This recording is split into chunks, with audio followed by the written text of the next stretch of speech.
Jour de la mémoire et discours à retenir, à commencer par celui de Najib Mohamed Al-Ali, directeur exécutif de l'Expo universelle Dubaï 2020.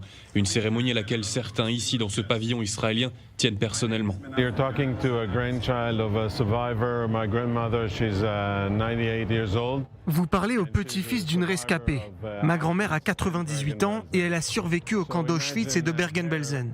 Donc imaginez-la chez elle ce soir en Israël, regardant ce reportage, en sachant que je suis ici pour lui rendre hommage et pour partager cette histoire dans le monde arabe pour la première fois. Who was murdered in Auschwitz, and bringing this part of history to the Arab world for the first time. Pour l'occasion, l'enceinte du pavillon s'est drapée dans le souvenir. Ici, des témoignages de survivants. Là, des diplomates élevés au rang de juste parmi les nations après une tragédie qui a traversé toute l'Europe. La manière avec laquelle la population du Danemark a sauvé les Juifs danois est une histoire marquante qui montre à quel point l'humanité peut se rassembler pour faire face à l'injustice.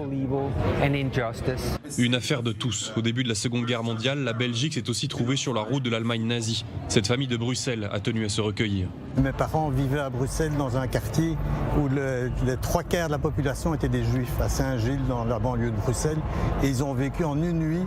On est venu frapper à leur porte. Ils ont été réveillés. Ils ont prouvé qu'ils n'étaient pas juifs, donc on les a laissés tranquilles. Mais le lendemain matin, ils se sont réveillés. Le quartier était vide. Ils m'ont souvent raconté ça, ça m'a marqué. Alors voilà, je suis ému d'être là aujourd'hui. Commémorée chaque 27 janvier partout dans le monde, cette cérémonie se déroule pour la première fois aux Émirats Arabes Unis après avoir été organisée en ligne en 2021 en raison de la pandémie de Covid-19.